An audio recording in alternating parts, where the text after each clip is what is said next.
Proclaiming Our Republic, the 1916 Rising exhibition is the largest 1916 exhibition the National Museum has ever staged. It will be on display free for any member of the public up to the end of 2017. The most satisfying aspect of working on the exhibition is to be able to bring more objects than ever out this time on display. We have 15,000 objects in our Easter week collection, and we've managed to get 300 on display here, some of which have never been displayed before. I feel that the objects are the last tangible link between the people of the Rising and the people of today. They're a way for people to identify directly with not only the leaders, the people that usually get the attention, but the everyday participants in the Rising.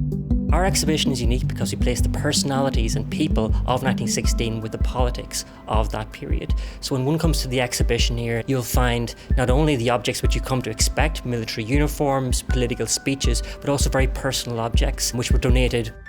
We'll have, for example, the spectacles of Pádraic Pearse. We have the pocket watch of Sean McDermott. I think people will understand 1916 much better for having visited.